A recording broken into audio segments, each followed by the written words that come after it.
Welcome back to the Word on Fire show. I'm Brandon Vaught, the host and the content director here at Word on Fire. Joining us from sunny Santa Barbara, California is Bishop Robert Barron. Bishop Barron, always a delight to talk with you. Hey, Brandon, always a joy, even though you're all the way across the country. Sounds like you're right next door. Amazing, isn't it?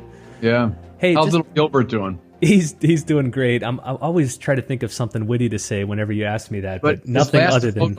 He did look remarkably Chestertonian. He does. He's got a deep double or triple chin going on. I really did. Well, listen, just a few days ago, we were excited to roll out to the entire world your new film series titled The Mass. Tell us a little bit about that. Why a series on the Mass? Yeah, I'm really excited about it. It looks beautiful. I saw some of the advance, screening of it. We filmed it last, I think, October in Santa Barbara here. And it's 6 talks, each one about 20 minutes or so. And I walk through the Mass to try to explain it. Because, Brandon, I'm convinced that the Vatican II idea that the Mass is the source and the summit of the Christian life has been so either not taken in or misunderstood. The fact that 75% of Catholics regularly stay away from the Mass is a tragedy from a Vatican II standpoint. And so I've always felt just saying more about the Mass so we understand it. Because I'm also convinced that even a lot of Catholics who come to Mass aren't entirely clear on what the Mass is, So I felt that for a long time. And I think this could be used, I hope it can be used in a lot of different settings, educational, catechetical, otherwise. I think they're both instructional, these talks, and they're, I hope, inspiring too in a prayerful way. And they're beautifully filmed, I must say. Spirit Juice Studios in Chicago, we work with many times, did a great job with them. So I encourage people, take a look at them. Well, you can find out more about that by visiting mass.wordonfire.org. The series is now available on our Word on Fire digital platform, which means you can start watching it right now on any device. The physical DVDs and study program materials will ship out in a few weeks, but you can start watching it right now by visiting mass.wordonfire.org. Okay, today's topic, Bishop, is one that I'm actually surprised we haven't covered yet. This is episode 132, and when I was looking at different topics to talk about... Really? 132? 132, can you believe that? It doesn't seem possible to me that it's that. We spent like 66 hours talking about all sorts of stuff. It is. But listen, this topic, which is evil and suffering, is one that's occupied the attention of many of our tradition's greatest thinkers over the centuries. And as we'll come to see, you could make a good argument that it's probably the strongest objection to Christianity. So I'm a little surprised we haven't covered it yet, but I wanted to devote a whole episode to it here today. Let's back up several centuries. Go back to St. Augustine, 4th, 5th century. First of all, let's pose this problem of evil and then talk about how St. Augustine first wrestled with it. Anybody who believes in God, but then sees in a clear-eyed way the suffering that exists in the world, undoubtedly, faces a dilemma, faces a problem. How do you reconcile an all-good and all-powerful, all-knowing God with the fact of evil? Now, the young St. Augustine was so involved in this problem, you might say, that he became a Manichae. The Manichaees, the followers of Mani, right, this ancient Persian philosopher, held reasonably enough that there's a battle going on. There is indeed a God who is good, spiritual reality, but then there's this fallen, compromised evil, largely associated with matter for the Manichaeans. And so this war is going on between these two dimensions. And it's a very reasonable perspective. That's the thing about Manichaeism and why it's so enduring, very much to the present day. Not just in our language. We'll talk about, it's a Manichaean solution. It's a Manichaean philosophy of politics or something. But it's in people's minds and hearts, too. Just watch what's the latest Star Wars coming out? The Han Solo movie, right? Star Wars is filled with a Manichaean cosmology. You got the Force with its light and dark sides, and they're battling. So that's a good way to handle this problem. It's reasonable, and it kind of makes sense of the data. Like, sometimes good seems to prevail. Other times evil seems to prevail. It's this ongoing struggle. So Augustine, the great Augustine, one of the greatest minds of the ancient world, for 9 years was an ardent Manichae. But it just began to grate on him that he thought it can't be the right solution. And the breakthrough for him was this idea, and it's grounded in Plato, came up to Augustine through Cicero probably. But the idea that evil is not a thing. It's not a substantive reality standing over and against the good. But evil is a privatio boni, to use the Latin term. It's a privation of the good. It's a lack of a good that ought to be there. Think of a cavity on a tooth. You say, oh, my tooth hurts. It's an evil. I can't eat. I can't relax. I've got this toothache. Well, what is that? But it's a lack of the integral good that ought to be there, right? Or cancer that's affecting your body. It's a lack of integrity and right order within your bodily organs. Now, apply that across the board. Blindness in the eye. Or sin in the soul is a lack of moral integrity that ought to be there. See? Well, this helped Augustine to solve the problem because it doesn't any longer appear as though God is in some desperate struggle with a rival reality. Rather, God is the Lord of all being. Now, it then begs the next question. Okay, if you buy that, well, then why would God permit evil? So granted, it's not a force opposing him, but why would an all-powerful, all-knowing, all-loving God permit evil? And that's where Augustine took the question at the next level. Yeah, let's pause it on that permit question because I want to probe a little deeper into this view of Augustine. Now, a critic might say, okay, you think that evil is not a substantial thing, just a privation of a good, much like darkness is not really a thing, it's just the absence of light. But why not the other way around? Why not light is the privation of darkness, or good is really the absence of evil? Why must good be the substance? Well, because use the term maybe parasitical. You can clearly and easily think about good without evil, but you can't think about evil without good. See what I'm saying is that you can imagine a sheer goodness. In fact, that's what God is, sheer goodness. But you can't imagine even sheer evil because evil always has to be parasitic upon the good. So good does not rely upon evil the way evil relies upon good. And that's why good is more metaphysically basic. Now, I've stated that very abstractly, but man, if you let that into your heart and in your bones, that's a really important intuition that good is more metaphysically basic. Because I bet a lot of us in this fallen world are tempted to say the opposite. That, boy, it looks like evil is kind of the default position, right? Metaphysically. And then, isn't it great? Once in a long while, good seems to prevail. But no, the default position is good. Good is metaphysically basic. Evil is the corruption. Now visit someone like C.S. Lewis in the 20th century who made a lot of hay with that idea, that evil's got to be explained in a way that good doesn't. You know what I'm saying? Where did this evil come from? And the religions have provided a way of getting at that. So if there's no such thing as pure evil, what do we make of the devil? Yeah, the devil is a million miles away from pure evil because in the measure that the devil exists, the devil is good. In the measure that the devil has positive metaphysical qualities like intelligence and will and freedom and so on, the devil is good. The devil is powerful, intelligent, spiritual creature. So to that degree, the devil is good. What's happened is that goodness has become warped or deformed. A privation has come to obtain within the basic goodness of the devil. See?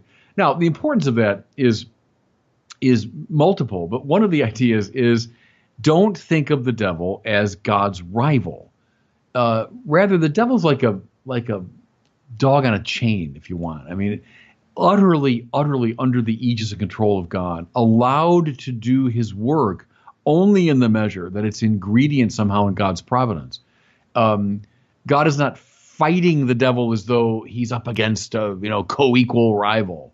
No, not at all. The devil's a creature. The devil could be annihilated in one instant if God so desired. So that puts the thing in the right perspective. Let's move forward a few centuries from Augustine to St. Thomas Aquinas. In his Summa Theologia, in the famous section on the arguments for God's existence, St. Thomas famously lists only two objections to God's existence. One we might call the objection of parsimony, that you don't really need God to explain the natural world. But the second one, which I think he thought was more significant, was this, the problem of evil. How did Thomas frame this problem, and how did he solve it? Yeah, with Augustine, you always have more of a psychological drama behind the formulation, and he's got a more poetic mind. Thomas has a mind like a computer. The way he put it was with remarkable pithiness and I would say convincing power. He said, if one of two contraries be infinite, the other would be altogether destroyed. So if there were infinite heat, there'd be no cold, right? So he says, God is described as the infinite good. Therefore, if God exists, there couldn't be evil. The infinite good would overwhelm it. But there is evil. Therefore, God does not exist. As I say, pithily and persuasively presented argument. Thomas Aquinas never set up straw men. Thomas strengthened the arguments of his opponents, it seems to me. I don't know any atheist on the scene today who would put the argument as well as that, you know? So he recognized, I think as everyone does, that it's a pretty strong objection. So how did he start to work out that objection? He did it by building off of the Augustinian insight, which he often does. Think of Thomas's theology of the Trinity, which is extremely elaborated, but it's based upon the psychological analogy of the Trinity in Augustine. So something very similar here is he takes that great principle, and he says the trouble is with the objection is it's too starkly stated. It doesn't see this middle position, which is, no, God is so good and so powerful that he might permit certain evils in his creation so as to bring about a greater good. And that was basically Augustine's position, but Thomas now puts it with sort of admirable laconicism. But that's the way to state it very abstractly. Correctly, in my judgment, but it's abstractly stated. I wouldn't recommend saying that to a suffering person at his or her bedside, right? I wouldn't recommend just formulating that little argument in the funeral parlor with a grieving family. Here, just read the Summa and you'll be okay. Yeah. Right. I used to tell my students that I taught all this business for years at Mundelein, and I would say to them, look, what we're doing now is like med school, you know, so you're learning the sort of high octane soul doctoring language. But a physician is not going to share with a suffering patient all the details of anatomy and physiology he learned in med school. But that knowledge better be informing the therapeutic moves that he makes, right? Oh, no, what I recommend for this, I would do X, Y, and Z. That better be informed by darn good anatomy and physiology and chemistry, right? So in a similar way, I would say, don't brush over this stuff as though, oh, no, who needs that? I just want to go out there and be a nice person. No. The candy striper at the hospital can be a nice person, and nothing against candy stripers. But if you're going to go in as a minister of the gospel, you have to be informed by these great theological insights. And that's one of the most basic, that God, in his providence, permits evil so as to bring about some greater good.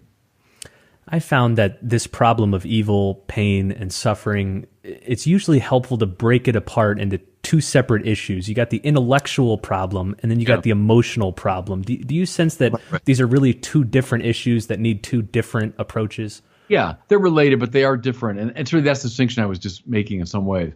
I think from an emotional standpoint, it is the greatest argument against God's existence. It's the one that people, including myself, anyone that's been alive for more than 15 years knows a lot about suffering. I feel the power of that argument, absolutely. Jesus on the cross saying, God, my God, why have you abandoned me? Felt the emotional power of that argument, right?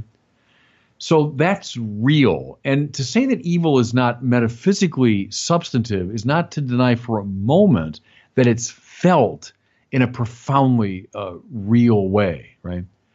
Now, having said that, now go to the intellectual dimension.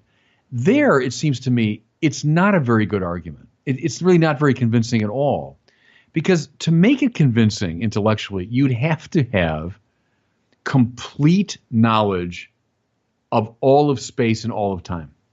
See, I'm driving it. Is to be able to say, look, this evil or this suffering has no meaning. How in the world could you possibly say that unless you had a godlike grasp of all of space and all of time? You saw every consequence. You saw every possible connection. Well, who has that control? I'll give you a concrete example.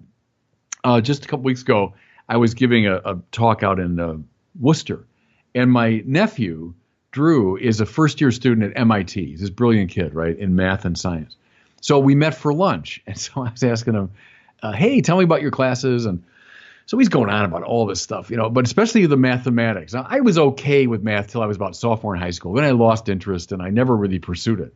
Well, he's going through, I said, just show me a couple things you're studying. And he started going through differential equations and this hyper complicated business. And he was giving me the compliment of assuming I knew what he was talking about, which I did not. So here's this kid that I remember distinctly holding in my one hand when he was born, right? Here's this kid now introducing me to things that are utterly opaque to me. Now, I do have a point, trust me here. If I were to say, looking at that page as he's scribbling these equations, well, this is a bunch of nonsense. It's just marks on a page. That doesn't mean anything. Well, yeah, to me, it doesn't, because I'm not schooled in this business. To me, it's just a lot of marks on the page. But to my MIT genius, this is perfectly reasonable, right? So now, mutatis mutandis. I look at the world and I see light and darkness. I see goodness and evil. I see suffering. And I say, doesn't make a bit of sense. This makes no sense. That's just like me looking at my nephew's equations and saying, that's just a lot of nonsense. I'm in no position, in other words, to make that judgment unless I'm assuming a godlike knowledge of all of space and all of time. See? And that's why, intellectually speaking, it's not a very persuasive argument.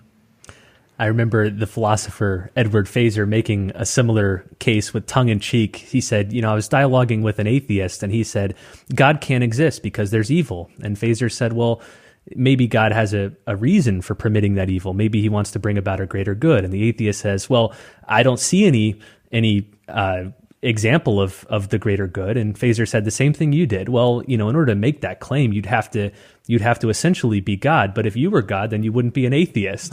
So it turns right back around on you.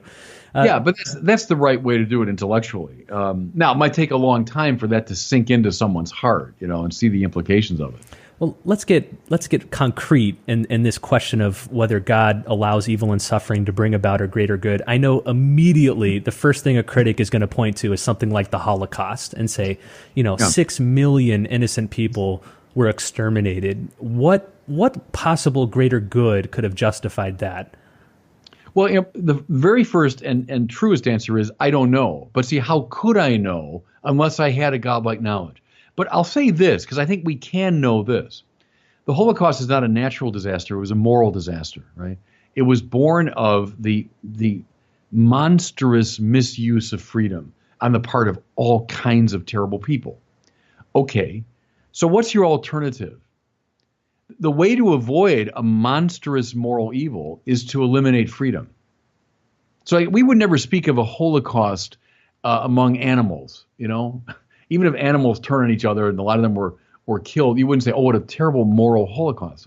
Those are the wrong categories. Animals aren't free the way we are. They're not moral agents, right? So that's one way to do it, is God never creates, never sustains in being creatures with real moral freedom. Do you want that? Would you want that world? So the price to pay, in other words, for the total elimination of something like the Holocaust would be the elimination of freedom.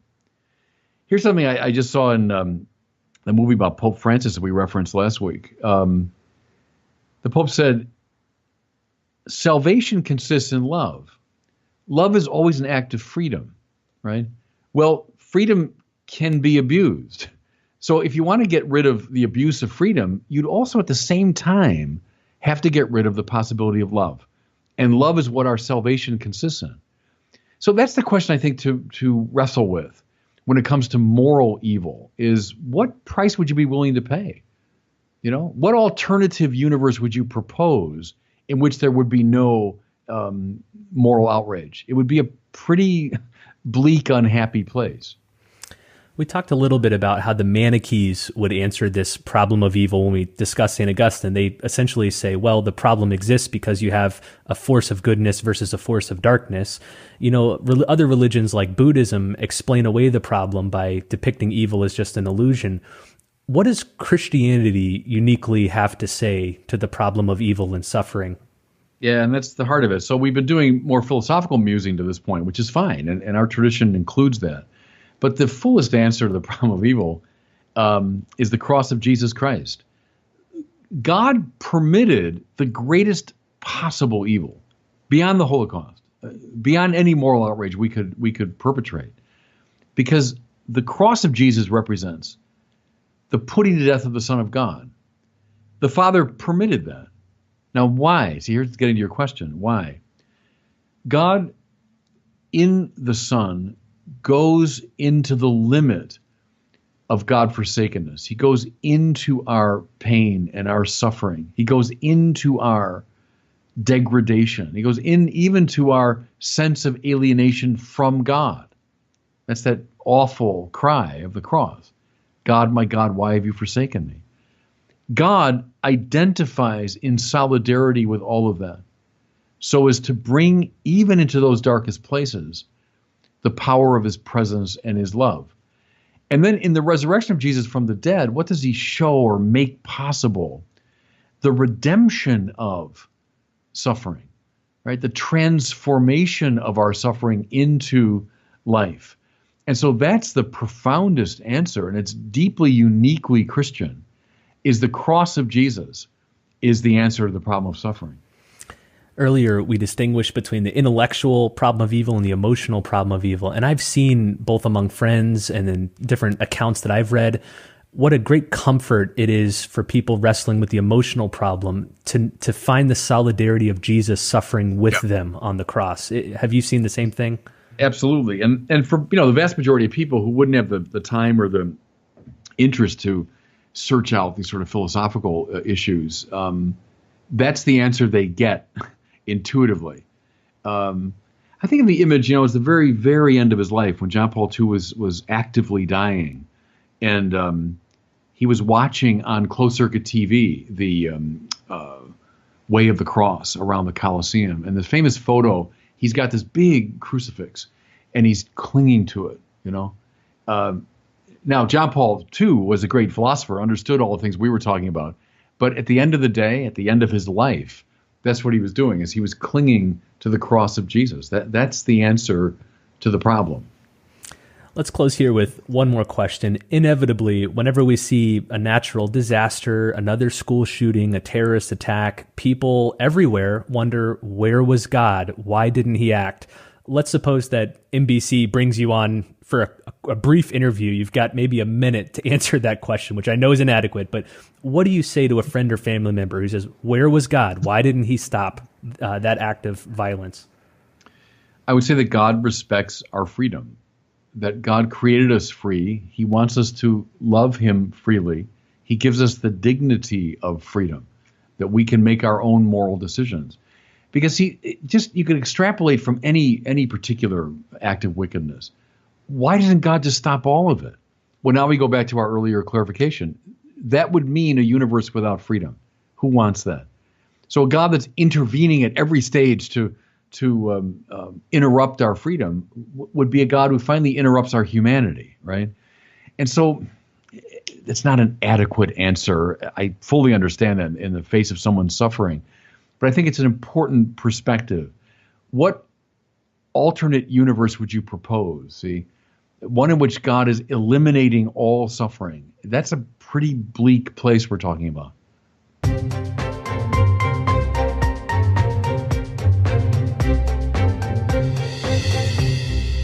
Well, it's time now for a question from one of our listeners. If you have a question for Bishop Barron, visit askbishopbarron.com and record your question, and we might choose it here for one of our episodes. Today we hear from Mary in South Bend, Indiana, who has a question about God. Here's Mary's question.